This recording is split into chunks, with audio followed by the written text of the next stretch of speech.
What's up, everyone? Welcome back to the Christian Kuntz Podcast. I'm here with my boys Trey and Jesse.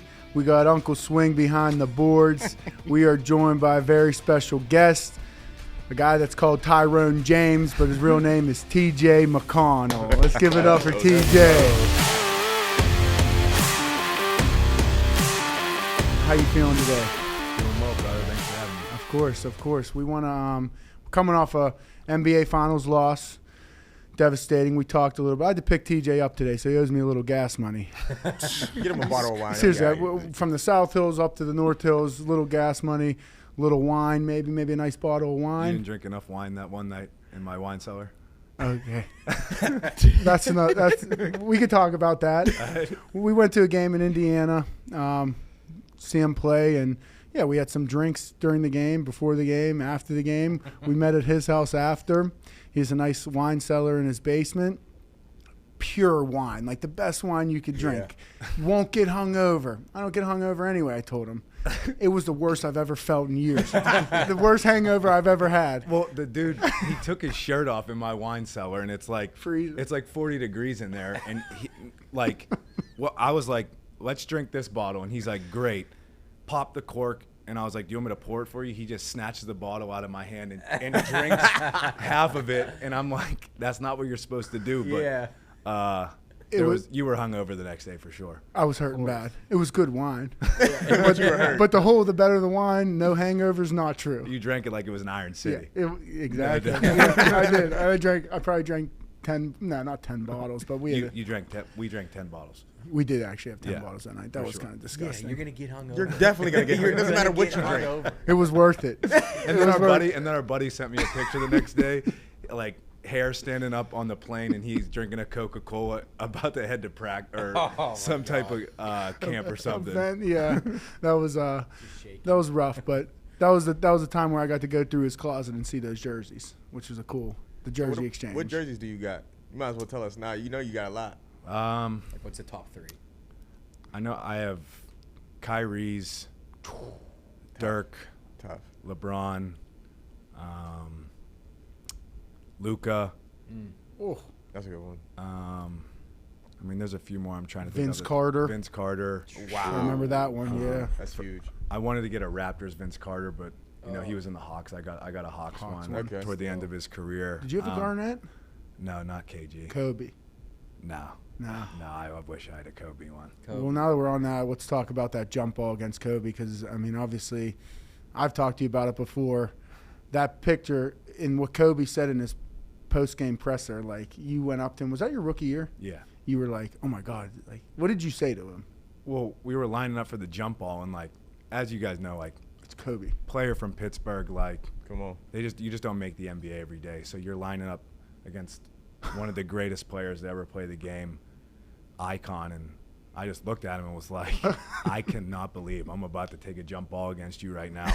And he just like gave me this pat on the shoulder and like started laughing. I won the jump ball, by the way. I know. I didn't touch the ball, but I won the jump ball. Okay. That's all that counts. That's all that matters. That's all that matters. I didn't bro. touch the ball. I didn't even come close, but we won the jump ball. That's incredible, dude. I couldn't imagine, like, I know we talk about different players in NBA, NFL, but like Kobe Bryant's. That's OD. That's doesn't matter what sport you play. He's an icon. For sure. Yeah, that's worldwide. That's different level.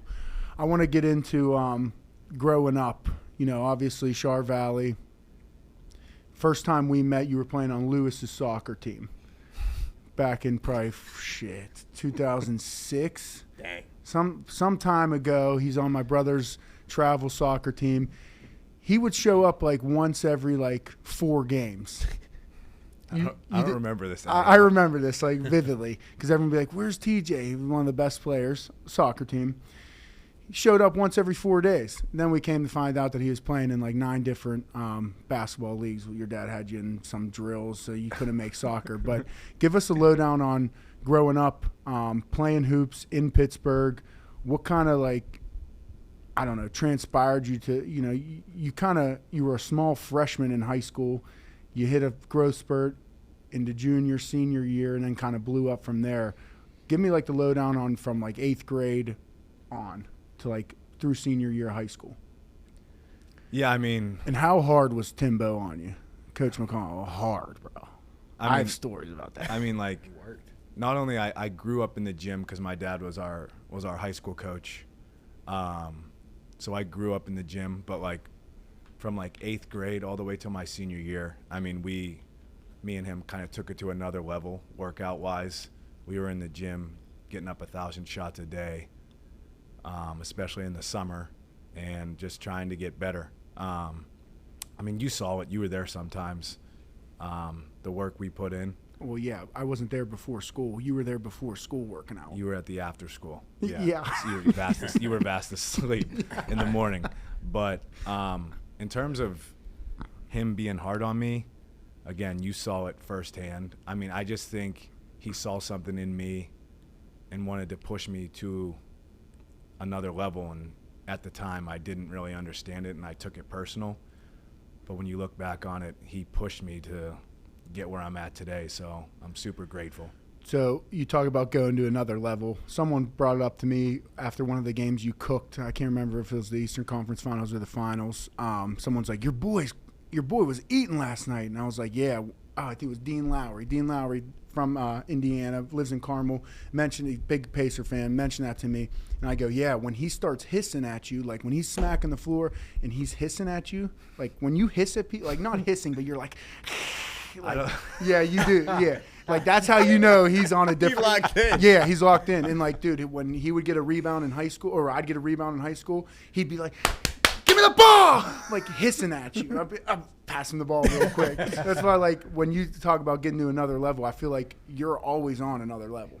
And Yeah. That's kind of how you play. I feel like the person I am on the court is not the person I am off the court. No. I just have like an alter ego, really, just competitive wise, just going to, like you said, that other level. But you make me seem like a dick, like when you would get the rebound, but like you would get the rebound and be so proud of yourself. You would look up at your you would look up at your mom and be like, No, I didn't. I got one. And I'm like, give me the ball, because he's looking up at his mom being like, I got a rebound. That's not true. We went back in my sophomore year. I had some pretty good stats. That was the team. He was the senior. We were pretty good. We lost in the state championship, won the Whippeal. We were loaded, but I contributed. I remember a vivid story playing in Hampton, sold out gym. We were number 1. They were number 2. There was no JV game. You know, when you roll up, there's a JV game before, and people are kind of slowly rolling in. When we got there, the gym was already packed. Like, you remember that? We got off the bus, and we were walking to the locker room, and the gym was on the right.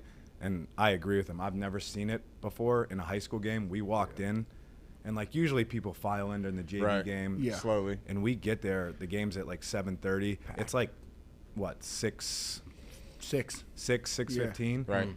And there wasn't a seat open when we looked into the gym, and I was like, wow. Yeah, it was crazy. So we go to the tip, and they had like 2 big guys. They had a good team, Hampton, and the tip goes off. I think they won the tip, and first shot goes up. Of course, I pulled down the first rebound, and I'm like nervous, dude. Like, we're sophomores, we're playing 1-2 Whippeal teams in Whippeal, whatever, and I get this rebound, and I'm like, I was happy I got the rebound. Like, I pulled the rebound down, and he's screaming at me, "Give me the ball!" And I was like, ball! It wasn't even one of those where he flipped it to me. He like pushed it into my chest because he was so nervous.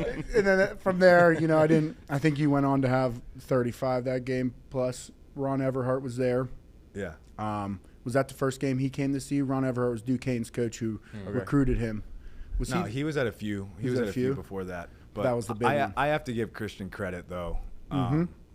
He did a lot of the things that wouldn't show up on a stat sheet. Yeah. Like just all the dirty work, guard the other team's best Grunt player. work. He was like our junkyard dog. Yeah. Like we weren't as good without him. So I'm just trying to give him props. Oh, Christian. Thank you. Yeah. Thank you. See, I told you guys I was a hooper. Yeah. Everyone. No. He He didn't say that. So basically, you're saying you're in the NBA because of this guy here. He helped me get there. Dude, this was the famous play. You put your thumb up. If his dad was looking at me going like this, it was just You go set the hardest screen. screen Yep. right now and then get your ass back on defense and let him go. His dad got to be OD because your sister's also in the WNBA, correct? Yeah. So your dad, like, whatever he's putting in the water, bro, like, he needs to give it to the rest of Pittsburgh. Because, like, there's a lot of kids who are trying to play basketball now. Hey, now I'm going to tap into another story, but then I'll get back on track.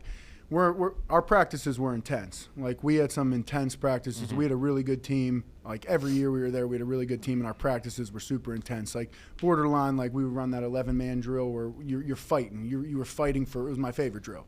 You were fighting for – Because there was no rules. There was no rules. No fouls. Yeah. That's why it was his favorite. It was great. I dominated it. It was great. Anyway, we're in this we're in this intense practice, and I think you turned it over. Something happened, and your dad ended up with the ball, and I can't make this up. He's walking away. I just turned it over, and his dad was holding the ball. And Timbo goes to fire the ball at him, and he knew, turned around right when he threw it, and that ball's coming right for his chest. Like, it was gonna smack him. TJ turns around and just catches it and puts the ball down. And at that point, I'm like, oh shit. We're running gases. I'm like, and then Timbo's like, everybody on the line besides TJ. Watch them run. I was like, how's this work? What'd I do? Yeah, I just caught it. turned it over, then pissed them off because you caught it. That was one of the many. Another ones that when you dropped 52 at West Mifflin, you only had 13 at halftime or 11 at halftime. You were playing shitty, even though we were up by 8. Yeah, he got in. He was laying into him in the locker room, into him. One of the worst. Probably, yeah, one of the worst I've seen. Yeah.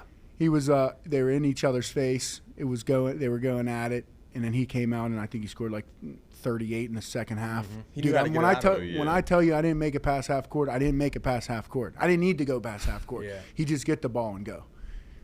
I don't know. It's crazy. just one of those games where it was just in a zone, and Eli, one of our teammates that just passed, Tegan Lindsay, Bagger, rest in peace, and Matt Noska, they just kept feeding me. So it was, easy. I wouldn't have been able to do it without you guys. But it was just one of those games where the rim felt this big. Yeah, well, you could have done it without us. This is a big part when I get into people about, they're like, your high school team, you guys would have stunk if you didn't have TJ, all this stuff. So they're probably right in a sense. they're probably right. Talk about, you committing to Duquesne. You committed early. I feel like even I still got questions about why Duquesne when, you ended up at Arizona, balled at Arizona. But why Duquesne? I feel like you could have went bigger. I mean, I got my first offer my sophomore year of high school, and I was 5'8", 115 pounds. Yeah, So, at the time, I didn't think I was gonna get any bigger. I didn't know if I was gonna get any better. And Ron Everhart took a chance on me and offered me as a sophomore when he knew that he was going to get criticized big time for it because I didn't pass the eye test of a Division I basketball player, with how I looked. So it was one of those things where he took a chance on me, so I wanted to stay loyal throughout that whole recruiting process. And I never did receive another offer after that. You never did? Never. Because I heard rumors, and I don't know if I probably asked you this before, but that you had Butler as an offer when Brad Stevens was there? No. There was never another offer coming out of high school. Did people come after the senior year and be like, yo, we're going to try to poach him, and then they saw your loyalty to Duquesne and they didn't offer you? Or was it more of he's already committed? If they did, I think they saw, that I was already committed and they just backed off. There was never another offer. And so he took a chance on me and I got better, I got bigger, and I just wanted to kind of see that thing through until – I obviously my second year at Duquesne just wanted to try to play at a higher level and challenge myself. Obviously so thankful for Duquesne and Ron Everhart. I still talk to him to this day. And my relationship with Sean Miller is very, very close. Me and him are very, very close. So thankful for him. I wouldn't be here in the NBA without Arizona either. So how did that recruiting process go when you were transferring? Because obviously now kids can just transfer whenever they want, not sit out a year and go. How was that recruiting process like, and what was like your top? Was Arizona always your top school because of Sean? Well, I didn't know what to expect, and then I just started getting phone calls from coaches, which I'd never experienced throughout the recruiting process because there was, like I said, there was never any offers. So when, coaches were calling, and I kind of pushed them towards my dad to deal with it because I mean, he's better at that stuff than I am. Yeah. So my final 3 were Arizona, Virginia with Tony Bennett, who's a great guy, great coach, and That would have been big. Matt Painter in Purdue. Wow. So it was tough. It was a tough decision, but I just really connected with Sean Miller and their style of play, and obviously the weather. The weather didn't hurt. The weather didn't hurt, and your teams there didn't hurt either. Nick Johnson, Aaron Gordon, Stanley Johnson. Man. I mean, dude, their teams were loaded. Yeah. Wow. I mean, Sean he can recruit his ass off, man. Really good. Yeah. He's another Pittsburgh guy, isn't he? Yeah. He See went that to right there. Blackhawk. Blackhawk. Wow. Yeah. That is crazy. Yeah. His brother's a coach too, I believe. He's at Rhode Island now. Okay, he was at Indiana. Yeah, he was at IU. He was at Indiana, and now he's at Rhode Island. His dad's a famous high school coach around this area. I mean, they got a Huge basketball family around here. It's like the McConnell family. Yeah. It is. I don't. Sure. It is. So from Arizona, you guys lost in the Final Four. Elite Eight twice. Elite Eight to Wisconsin. Yeah. God, I remember that. They were a tough Decker team that and year. Frank Kaminsky. Yeah.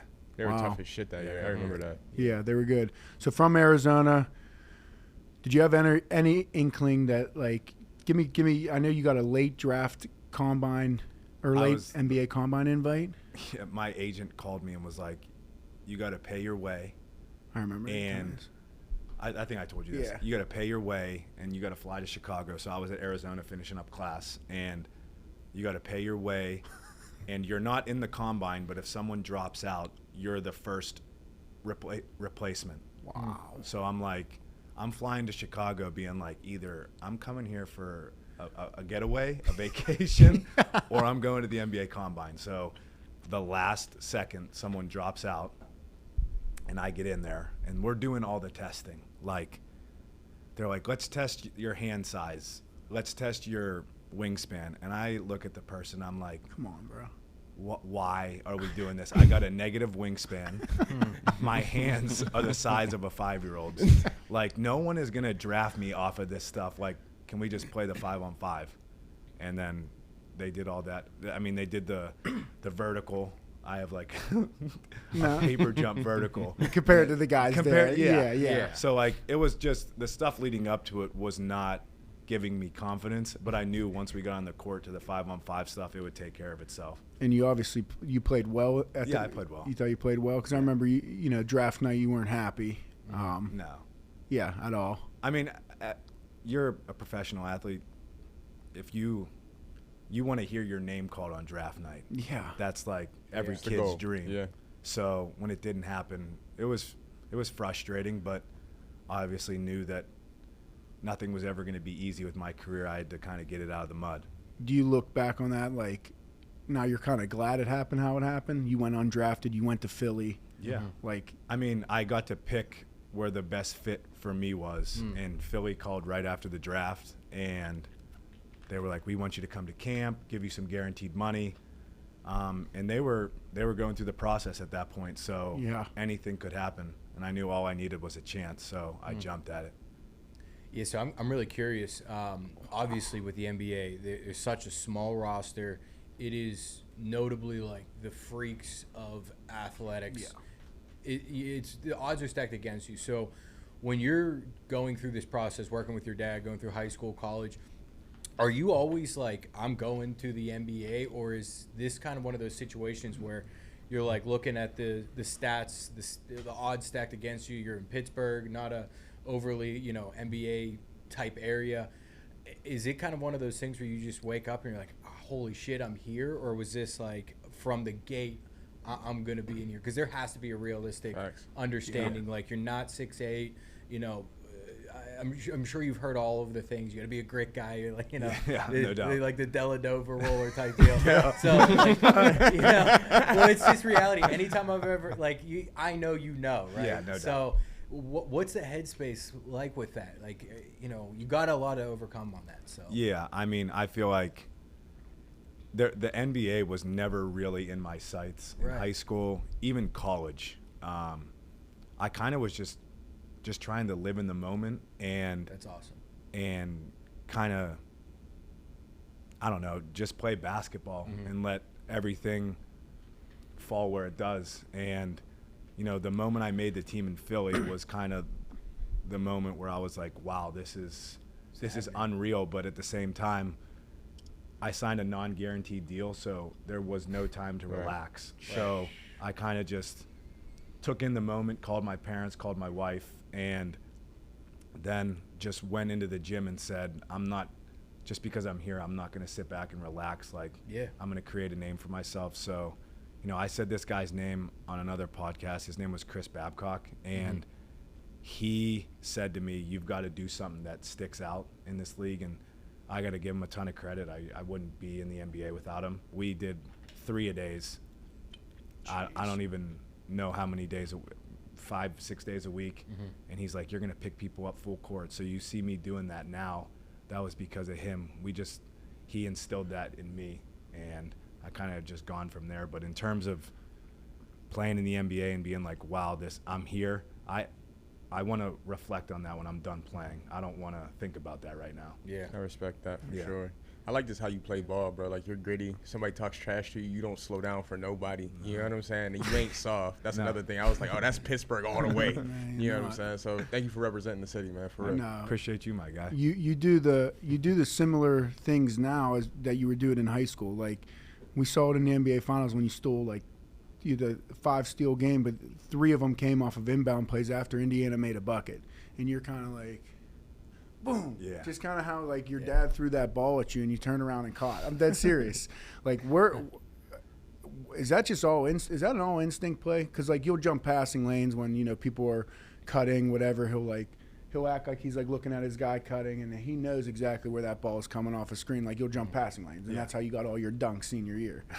I know what you were doing. I could have jumped those same passing lanes, but if I would have tried to jump it, someone would have hit me with a pass here. It would have been a layup. I would have been on the bench. It would have been like, get him out, get him out. Is that all instinct, or is that something you can work on? Or is this a feel of the game? Do you study that shit? Yeah, I mean, everything you said, I think is true.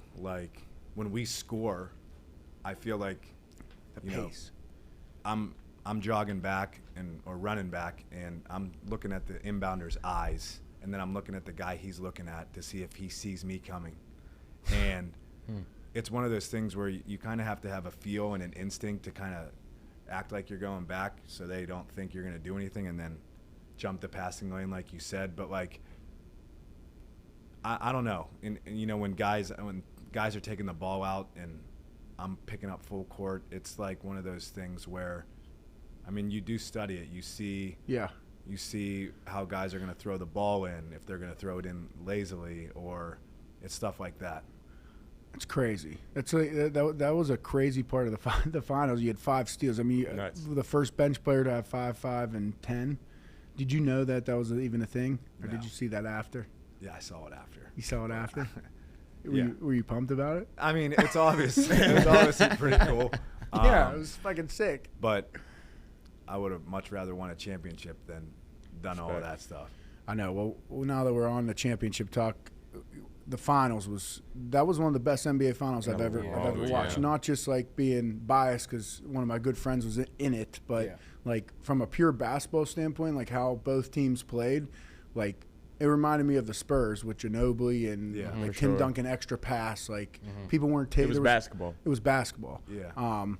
Was that something that you guys always tried to play? Indiana, I feel like you have superstars, but you're not a mega team with LeBron and Luka. Right. Was that something that Rick Carlisle, hey, if we want to win, we gotta play this way? Yeah, I mean, our front office too. I think our front office and our coaching staff deserves a lot of credit. With the guys that we have in the style of play, like, I mean, we just run. And run on makes and misses. And, it is disappointing when you see people say that, it was a boring finals. What? It was the first Game 7 of an NBA Finals since 2016. Yeah. Wow. And it's two small market teams that have never been there, so it's not like it's the same teams every year. And I just thought it was the purest form of basketball being played. Dude, it was phenomenal. So, playing in it, I felt it, and I feel like, real basketball fans enjoyed the finals this year too. We talked about it, didn't we? Yeah, we talked about it. We were like, dude, this is the best series ever. Like, it was the ball was moving. Like, no one was just trying to get theirs. People were playing defense. And that leads me to my next thing. Like, how much differently is the game reffed in the playoffs than it is in the regular season? Because I always see guys come out talking about the refs. Like, dude, I feel like they let you guys get away with murder in the playoffs. Yeah, it's officiated very differently. It's more physical, and I think the officials have a tough job. I mean, the players nowadays know how to get fouled, and they've got to kind of sit there and see if they're going to let that go or if they're going to call it. So I sympathize with the officials because it's a really tough job. I don't sympathize when they were grabbing he was grabbing your wrist. Yeah, that's a foul. That's a foul. Yeah, that's a foul. He was grabbing your wrist. Yeah, I mean, I looked at the official in front of me. He just kind of stared at me, and I'm like, oh, it's one of those nights. Wow. That's actually crazy. I think I'm too much of a football player for shit like that. Like, at some point, you're like, all right, bet. Yeah, I'm going to foul you hard. Yeah, we'll foul the shit out of you. They were fouling, dude. I mean, there were some physical games in that finals. Even the Eastern, like, against the Knicks, too. Like, those games were brutal. I mean, and if your team has a reputation of being a physical team, you'll typically, and I'm not saying you'll get away with more, but they'll let you play physical. Yeah. Like, New York is very physical. Oklahoma City's physical.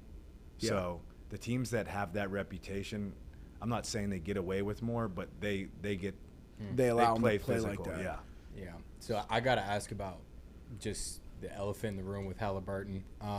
Obviously, he's injured going into this game. Damn. Everybody knows he's putting his career, on the line here. What is the tone after something like that happens? Knowing your guy hurt, goes into the game, puts everything out there. You watched a body max out. You watched it live. Like, what is that do to a locker room? It was just devastating. Yeah. I mean, I think one of my teammates, Obi Toppin, said when it happened, it kind of took our soul. Yeah, he did. Took our soul away. It's just like you see your franchise guy go down like that in the middle of a play, right? And something so small. He was cooking at that Yeah. point too. Yeah, he was. So I'll hurt. I'm not saying that you obviously can't predict anything, but if he stays healthy, I think we're talking about a different outcome. But that's sports. But when that happened, just the guy that he is, Tyrese, he's the greatest human being, great teammate. So when you see that happen to a guy who he knew the risk of playing, but he went and played anyways, it's honestly just heartbreaking to see. And then you come off the floor and he's waiting in the hallway, not in this locker, sulking. He's waiting in the hallway, consoling us. I said this. That's just who Tyrese Haliburton is. He's just grade A guy. Yeah. Thank you for that, man. I ain't gonna lie to you because I feel like a lot of people were talking trash before that game. Like they were like, "Oh, he's hurt and he shouldn't be out there" or something like that. It was a lot of different negative stuff, right? But like, I don't think people always understand what it means to play the games that you love to play since you've been playing since you were a kid. Yeah. Like, I'm not about to sit on the sidelines when this is the Game 7 finals. And unfortunately, it didn't end the way that he wanted it to end. But, like, bro, you don't act like these guys ain't out here selling out for their dreams. You know what I'm saying? And I want to commend you for actually speaking up on that. And that kind of leads into my next question, man. Like, you guard at half court, right? You got one of the best players in the NBA on your team. Who was the hardest pickup at half court that you had to go against? Who is the hardest guy I've had to guard? Yeah. Oh, boy. Kyrie Irving. Kyrie Irving. Wow, the ball's on a string. You're on an island and you just don't know what he's gonna do. You could force him one way, but he still ends up getting the way you don't want him to go. Like his handle is impeccable. It's impeccable. He's got the greatest handle I've seen. I couldn't imagine guarding him. I would try. And he can really shoot it. Like, he's fast.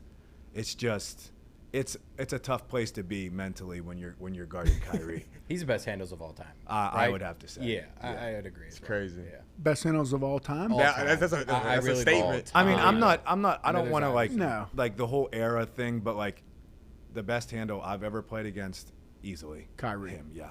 I mean, Iverson is a That's comparison. That's who I was Other thinking. than that, it's... Kyrie does this thing. I think though. Iverson even said Kyrie, and even Steph got it. Like, They're crazy. They be splitting a lot of like double teams. Like, you don't really see that in the NBA often. He knows how to split a double team and make the next guy look stupid. Yeah. I've never seen nothing Steph's like that. handle is I was gonna say insane. Too. Yeah. What's he like to guard? Like, I mean, You're basically he runs chasing around a track athlete. I was just saying, Really? rabbit. You're a track star. He never, ever gets tired. It's like a superpower. Honestly, Wow. He'll come off a screen and you're there. He'll pass it. He'll run you off another screen. You're there. He'll run you off another screen. He'll run you off another screen. And by the time the fifth screen's there, you're out of breath and he's ball's in the air and he's already running back. He knows it's going in. Yeah, and you're getting hit by like Draymond Green. It's Yes. not like you're just chasing him Right. with no strings It's like attached. just a little badass kid around. He's throwing it. Yeah. He's pushing you off, so he's already created separation, and you might get there. He shot fakes, and you're obviously jumping because he's the greatest shooter ever play the game.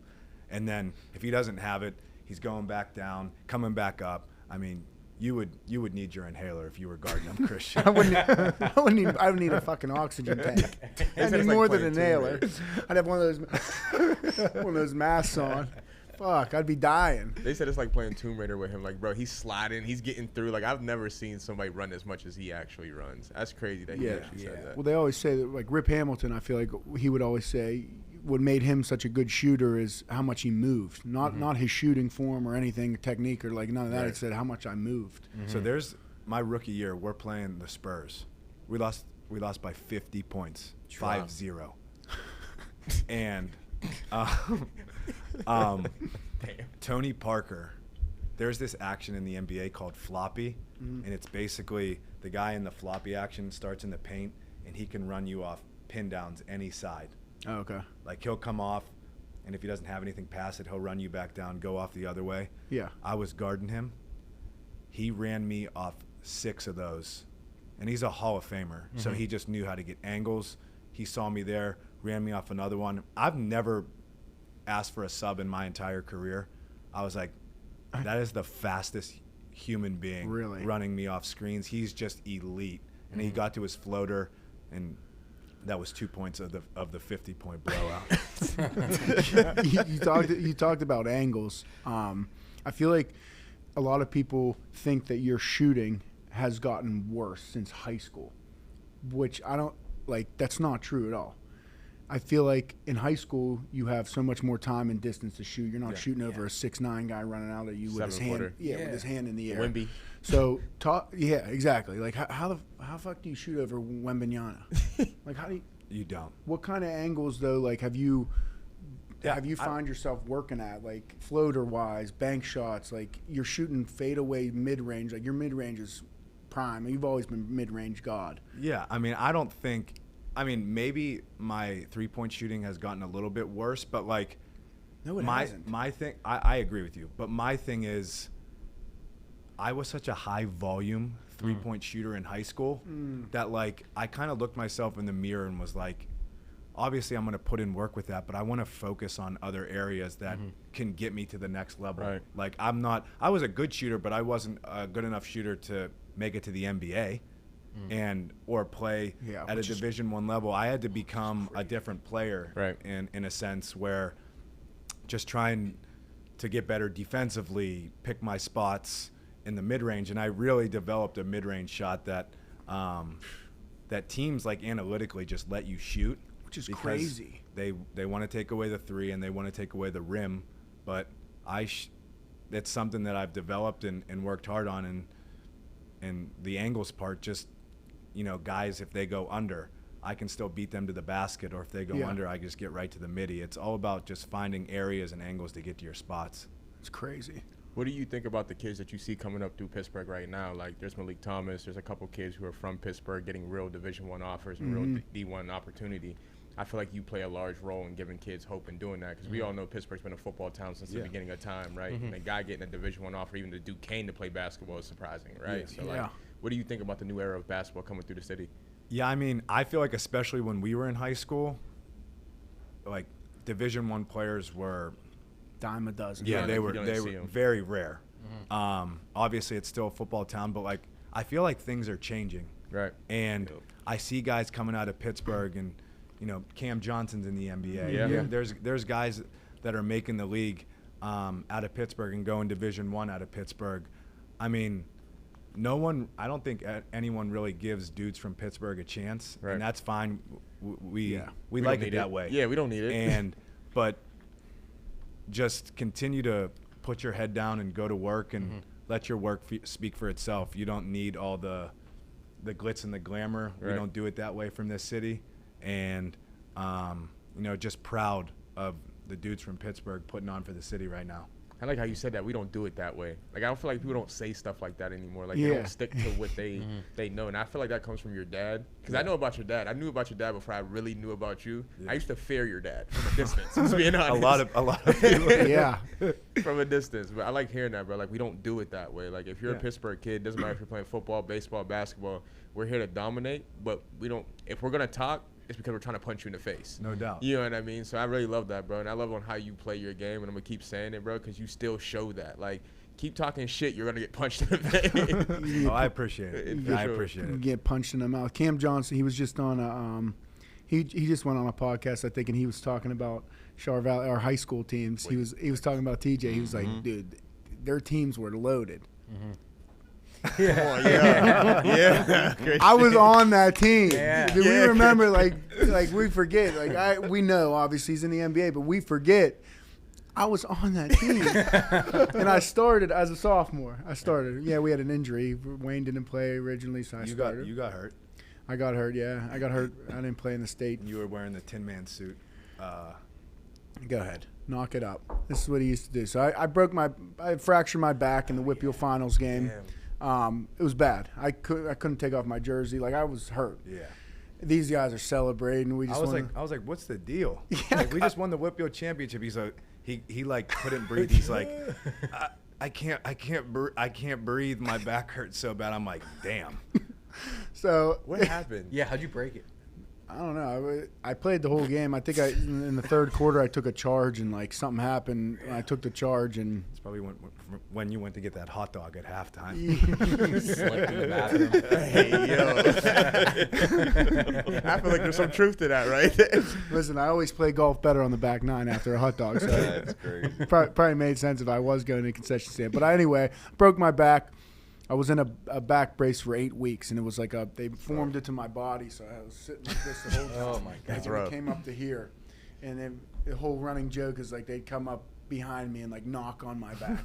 Is anybody home? Because be knocking on my You can't even turn around. I was like this. Hey, cut it out. But yeah, that's why I didn't play in the state final game, and probably why we lost, because I didn't play. Was he a defender? Like he really locked down, didn't he? That was a fouler. So he was a physical defender, and I feel like officials didn't know how to officiate him yet, because he would do like subtle. I don't want to say dirty, but it was just like physical cheap shots that like. You said it was dirty? It wasn't dirty. I mean, it was all within the line. Like, it was a foul. There was maybe one or two that were flagrant. Yeah. But for some reason, he got away with it. And, I mean, he guarded our other team's best player. And he usually did a pretty good job. Usually, yeah. Who gave you Hampton. Luther gave me 34. The Luther brothers. 34. Yeah, he gave him 34. Okay. Damn, Christian. He gave me 34, but our guy had 35. So I won that by a point, because our guy had 35 and their best player had 34. And to be fair, he's got like... He's 6'10". Yeah, he's 6'10". Yeah. Aren't there twins? There's two of them, isn't there? I think there's 3 of them. Right? That's crazy. Yeah. I'm pretty so sure. Youngest brother went to Pitt. Yes, that's what I'm saying. I remember him. Yeah. Yeah, they were a good team. Yeah. Yeah, what's like, so going from being the guy, right, dropping crazy stats and, you know, just being known around the city. What's it like to have to, like, swallow the pride of ego in going into the league saying, I can't drop 35 anymore, but I'm going to do X, Y, and Z. And then on top of that, how many guys didn't make it in the league because they weren't willing to make that transition from going from the 40-point, you know, holding the ball the whole game to, hey, you might only get 6 this game, but those 6 are going to, you know, be what changes the game. I mean, it's a really good question. I feel like it's something that you've got to be self-aware with. Yeah. And I obviously knew, not even going from high school to the NBA, but just high school to Duquesne, I had to shed the type of player that I was because unless you're like a 5-star recruit, you're not going in to do that type of stuff. Yeah. You're not going in to shoot 20. How many times did I shoot a game in high school? 25? 35. 30. So, like, you know that's just not realistic and it's not going to happen. So it's something that you have to come to terms with and put your ego aside. And, I mean, I kind of just tried to do that. And then, you know, in terms of the NBA, just, like, knowing your role, I mean, you know it. I mean, the guys that stay the longest adapt to change and know their role the best. You know, one of my assistant coaches who's in the organization with me now, his name's Lloyd Pierce, and he was with me in Philly my rookie year, and he's like, young fella, I just want to give you some advice. The guys that adapt to change last the longest. Wow. And he's like, your role for a role player, he's like, you're a role player. And I'm like, yeah, I know that for sure. And your role every year is going to be different. And I mean, it's just what our sport is. The main guys, their role is to score, get assists, rebounds, you know, help us win. But the role players do the dirty work, and the guys that buy into that the best are the ones that last. So you talk about role players and like the game changing. This finals, I feel like this was the two best benches in the NBA. By far. You think that's by no surprise that they both made it to the NBA finals? I mean, I think the best teams in our league have the best benches. Great benches. And 100%. It was one of those where game one, their bench outplayed us. Game two, our bench, it was just back and forth. And you got to give them credit. Their team is just so good. But in terms of having a great bench, you just can't put a price on that when you can have your main guys come out of the game and give them a rest, and there's no worry that a lead is going to evaporate. So how many guys are on an NBA active roster? Because I know there's two-way contracts where guys can just be up for 2 weeks. Like, what is it like? Because 53 guys every week for the NFL, 6 are deemed inactive. So 47 dress, 46 dress. I want to say 15.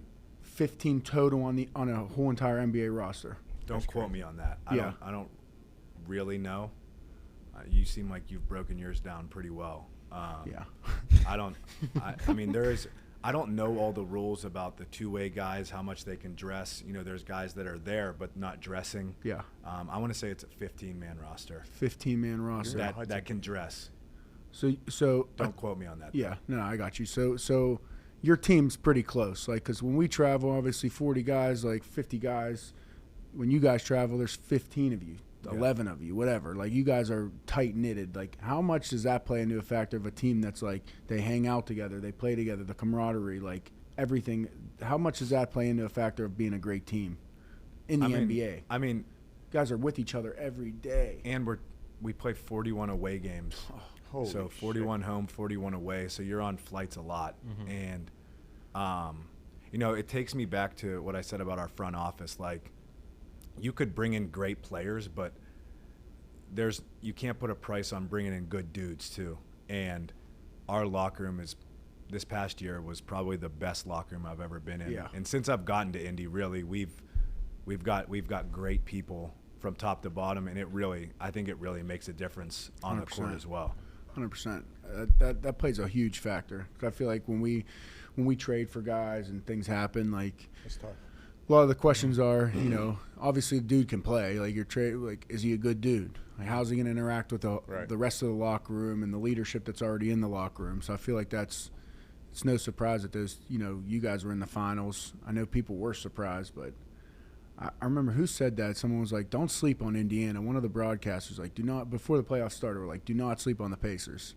Just gritty, bro. Yeah. I just feel like, last year everyone said it was like a fluke run to the Eastern Conference Finals, and great. You can say that, but you don't catch lightning in a bottle twice and then go all the way to the finals. Like, I just think we're a really good team. We're really well coached, and the fact that we're a small market and we don't have any mega superstars. Yeah. We've got Tyrese and Pascal, who are all-star caliber players. Yeah. But I think fans don't see the whole team aspect. That they want to see superstars, and I think that's the annoying part for me. How have you seen in your what year? How many years you play now? This is going on year 11 this year. It's huge, bro. Okay. Congratulations. Yeah, Thank you. That's crazy. You're old in there. What do you mean? You're old in the locker room. Let's go, Don't vet. do that. Do not do that. Let's go, vet. Don't do that. Mike T says you're on father time. Don't do that. Yeah. How have you seen the game evolve from your time in Philly to your time now? Not you personally, but the game in general, athletically and schematically. I think the game is getting faster. Faster. And it just continues to get faster. And ever since I got in the NBA, that's when the Warriors dynasty was happening. So you see a ton of threes. Mm-hmm. And teams are just I've seen teams shoot 60 threes in one game. And it's like, what are you doing? You know what I'm talking about when you hit that? Show the pic. Do it again. Ah. Is that what you did? I didn't do that. You were smelling your finger? Is that what you were doing? Who was on the court? Who was that? Timothy? Kylie Jenner, baby. Kylie Jenner, Timothy, Spike Lee. If she sees this. Were you chirping? Were you chirping them at all? No, I was telling them it looks like I'm doing that to them in the picture, but I was looking like 5 rows up and just kind of just staring at whoever. Yeah, whoever. And just doing that. But when you see the picture, it's awesome. But I wasn't even looking at anybody in the front row. Dude, That's so much better. You're like, I didn't even see him. No, I didn't even care. I low-key want to ask you because the Garden's like a world-renowned basketball court. If you love hoops, you know about the Garden. Please tell me what it was like playing in the Garden. Yeah. I know it was loud. It is honestly the best. Unlike any other arena in the NBA, it is, especially in the playoffs, the loudest arena I've ever played in. It is like it's a zoo. And they're scream. It is like it's not like those fans are yelling "You suck." It's way worse. Oh, it's way worse. But you love it. Yeah. They are so passionate about the Knicks, and it's just like we've kind of created not like a rivalry, but we've played them the last 2 years in the playoffs. Yeah. It's my favorite place to play. It's a rivalry. It's awesome. That's why that picture's so hard. I know somebody was chirping you, and you just turned around and gave it to him. What's been your best fan engagement where a fan was chirping you, and I know you've been come out here, and I'll dice you up right now. What's been your best fan engagement? Someone said something to you, you were like, all right, that was pretty good, or you were like, I'm gonna fucking kill you. I'll come out here and I'll kill you right now. I never said that to anybody. Yeah. I don't know. It's hard to think right off the top of my head. It's everywhere I go. Yeah. It's just I look like I should be doing someone's taxes. That's even better. And people just I know that was a black guy from New York. The accountant. It's like a go-to for people, and someone. Have you ever seen the movie Hoosiers? Yes. Oh, yeah. My rookie year, the guy was like, "Hey everyone, look, it's Ollie from Hoosiers," and I'm like, I hadn't seen the movie in 15 years, but there are people on our bench crying, laughing. Dude, that's kind of similar with mine when Coach T called me Rudy. That's brutal.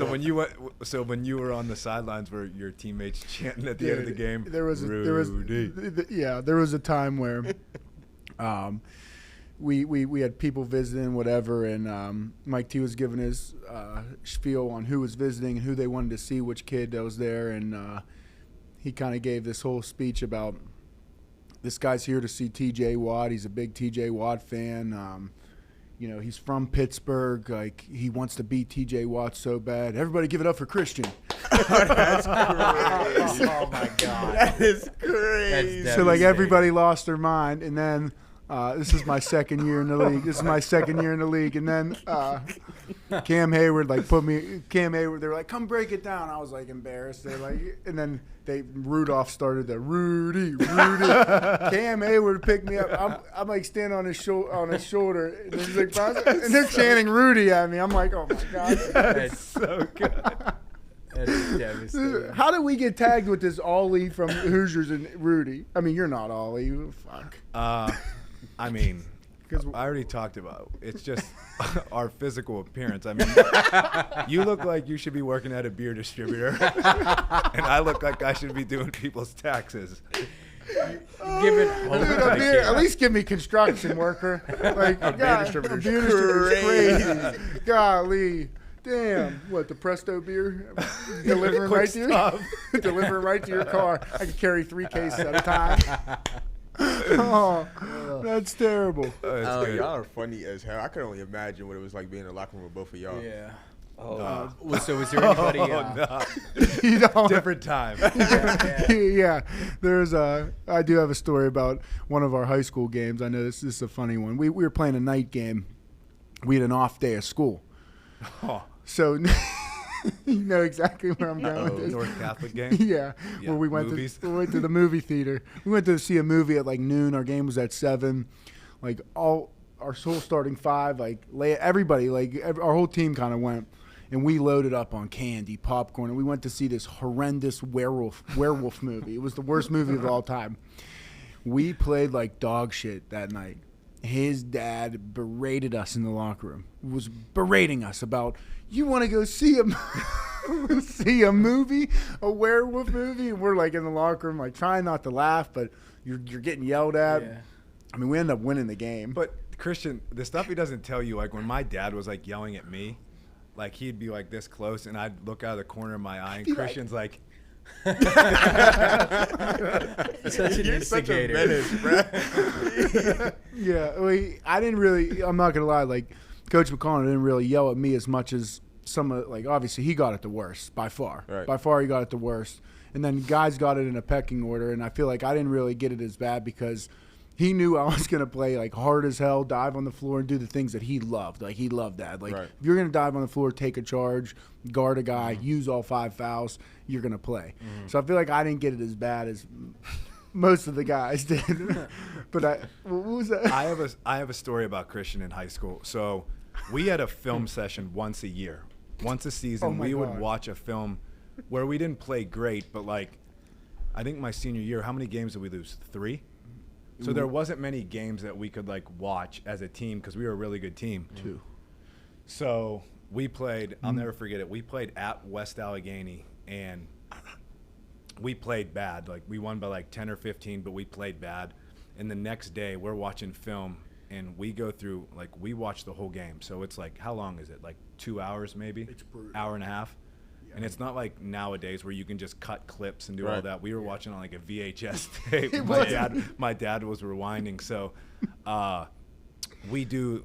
He usually fast forwards through the starting lineups, and I was first 'cause I he was- was the first one to like. We were watching the starting lineups, people getting their name called, and Christian did this like chest bump, and he goes, I don't know. To this day, I don't know why Christian even got him going. He was like, ooh, that was sweet. And my dad, About my handshake? my dad paused the game. Go ahead, you could take it from He, here. he turns around. He goes, I was like, ooh, that was sick. He goes, fuck your ooh. Fuck your ooh. He's like freaking out on me. These guys are dying. I'm like, he was like, your ooh, you stunk. You stunk last night. I was like, yeah, I did. Christian, I did. Christian was shitting his pants. Oh man. Oh, there's a lot from our high school days where we could talk about the stories. Oh my gosh, dude. I haven't laughed that hard in a while. Thank you guys. That was bad. Dude, I could ask you a million questions. I don't want to keep you I here got too time. long. You got time. I got time. All right, so let's talk about this then. Let's go. No, I just he came to my youth football camp, my nonprofit youth football camp. He can sling it a little bit. Okay. He came. He was playing quarterback. He can throw the rock. Yes, I can. Who's your NFL comp for you right now? If you were to play in the NFL right now, what position would you play and who your NFL comp is? I got an idea. I'm just gonna say. I got somebody. I think I would be a slot receiver. Okay. I think I'm obviously not versed in the NFL world, but Julian Edelman is like a type of guy that I think I would be. The squirrel. Yeah, I'm not saying I would. Yeah, I'm on his level. He was a great player, but like that type of guy. I could respect that. That's like very Who would true. you You run say? across the middle. He's gritty. I was giving him like a Kirk Cousins. I was gonna say Brock Purdy. I couldn't be a quarterback. You can throw it, guy. Yeah, but like, dude, the coverages, all the things you got, like that NFL Netflix show, Quarterback, puts it in perspective. Like, Yeah. these dudes, I mean, they're going over. I mean, just the cadence that they have to record on their phone to practice. Yeah. Like that stuff, you just don't realize how hard it is to be an NFL quarterback. Or how about the plays that they have to call? Like Yeah, Z40X, Y motion, Holy shit. X ram. I'll say Z but again. what you don't realize is like it sounds like a lot of gibberish, but the quarterback is telling every person what to do in that, and if he messes it up, it's brutal. Yeah, Myles Garrett's hitting you in the back. Yeah. You don't want to be hit in the Also, back. people- How many plays are you guys calling in basketball? I've always been curious about that. I know a good there's like question. a couple, you have a couple sets, Yeah. but every time you touch the ball, are you calling a play? I wouldn't necessarily say that. Off misses, no. We're just getting out and running. Yeah. But, our coach, Rick Carlisle, he doesn't call a ton of plays. We'll call a set that just gets us into, we call it like pace after, where we just are moving the ball. At that point, we're just trying to drive and kick and create a disadvantage. So I mean, side out of bounds plays, underneath out of bounds, that doesn't happen that often. You always got to call something. But, in terms of a game, I don't even know. It's just a motion offense. It's like you come down and set a screen just to get a little bit of a disadvantage, and at that point the ball's just moving. Yeah, okay, That's what you're trying to do. Okay. Yeah. Who would you say Christian's comp in the NBA is?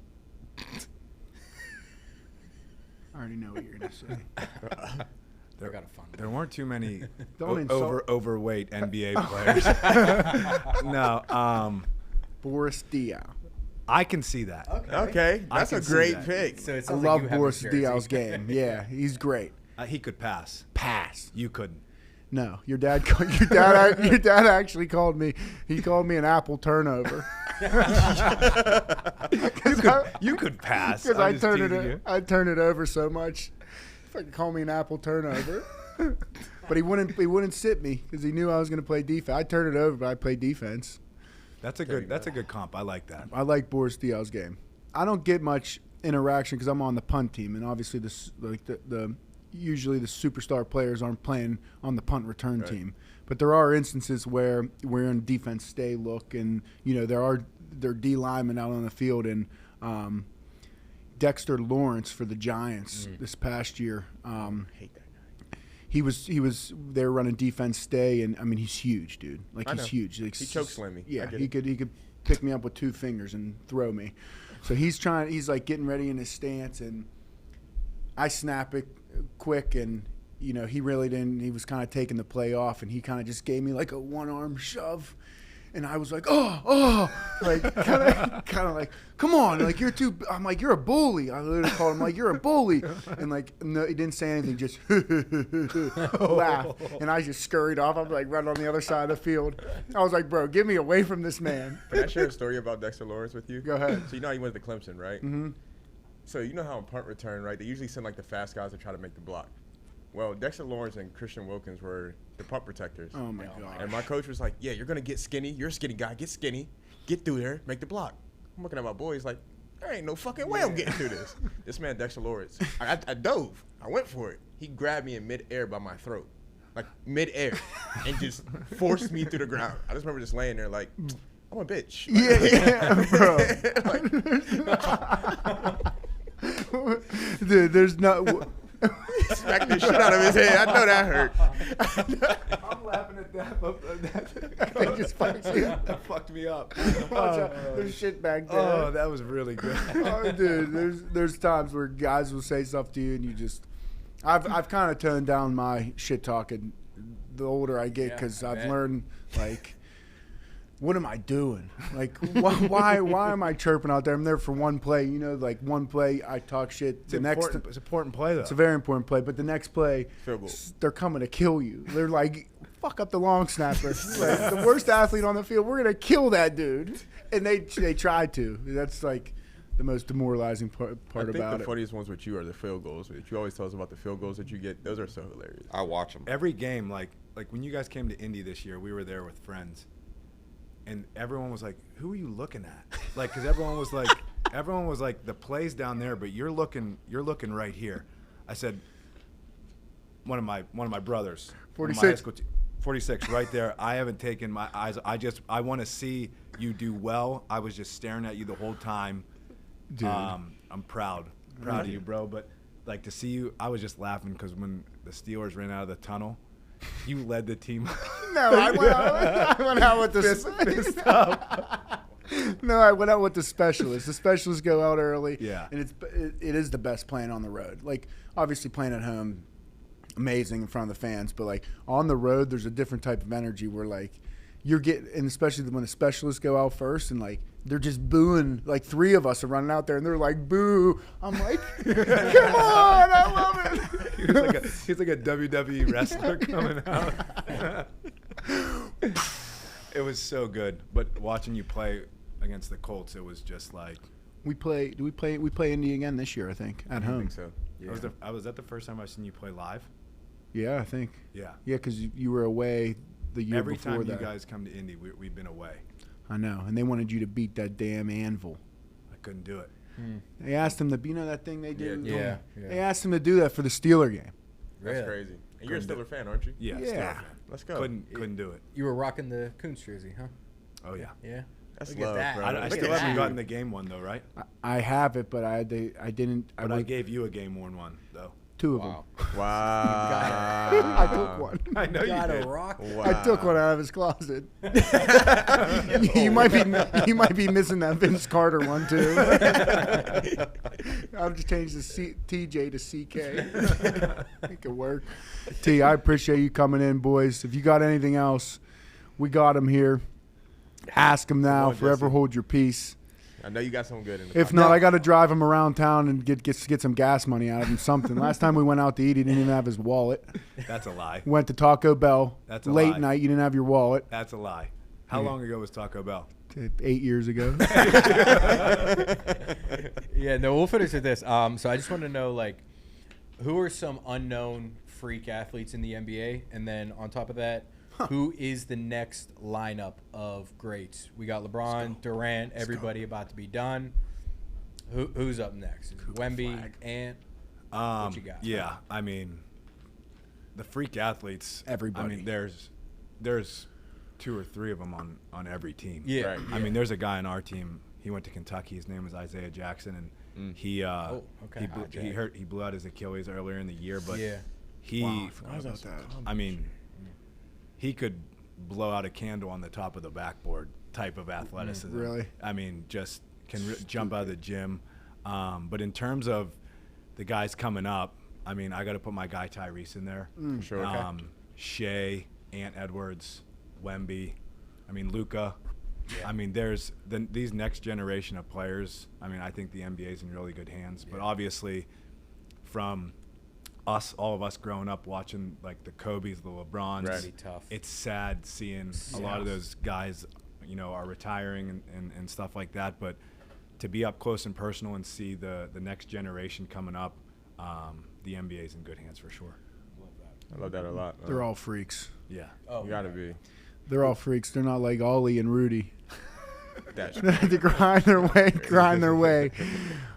Yeah, I'm excited to see what Wemby does. It's like the Ohtani effect in baseball. It's a guy that just breaks down all normal, comprehensible understanding of sports with Otani, what he does, and then Wemby coming in. And Yeah, I was a little bit skeptical with just how big he is, and you see a lot of guys that big have a lot of issues. When I saw him hit the court and how agile he was for how big he is and what all of the stuff he was doing in his first year, I just can't fathom what he looks like in 5-6 years. It's going to be unbelievable. And if there's more of that coming in the pipeline, Scary. Bro, he could dunk just standing there. You see it, and you're like, what? Yeah. Like how? Right. Have you played against him? Yeah. We played it. So we went to Paris this year, where he's from. Yeah. And we played against them twice out there, and Lost one. yeah, we lost by 40 in one. Yeah, and he then lost. won by 40. Yeah. He, in the game that they beat us, had like 8 blocks. It's insane. Had like 30. He's unbelievable. He can step back and shoot it. Like, That's he's wild. How? It's just he's Ridiculous. It's the best way to put it. It's just you can't really wrap your mind around it. Yeah, he's going to be special to watch in the next 20 years. No doubt. 20 years. You got another 10 in you. Yeah, he does. 10. Another 10. You got at least 8 more in you. I'll be 10 years. I'll be 43. Okay, you maybe trying to not coach? 10. I don't know. If you Yeah. ask my wife, I don't think she would be thrilled about me Right. being a coach because, I mean, as players, you understand you're away from your family so much that, like, I don't think the spouses get enough credit. Like, you got to be a special person to be on your own. I got 2 kids. She raises our kids. Like, I'm gone from September until this year was until June 22nd. Wow. Jeez, So, you know, I married a real one where Shout out. she Shout out Valerie. Shout out she, Valerie. she really holds it down and does a good job, and you know, I just want to give her flowers for that. Nice. Shout out. You can point in the camera. Shout out to your wife. Go ahead. Yes. Good job, Valerie. Love you, baby. Love you, baby. T, I appreciate it. Boys, thank you. This wraps up season 2, episode. Guys, I lose count every fucking time. 6. 6. Like, share, subscribe, retweet, repost, comment, engage, Now do your dance. follow. Do your dance, boy. Do your dance. Do your dance, boy. Do your dance. Shut. Boom.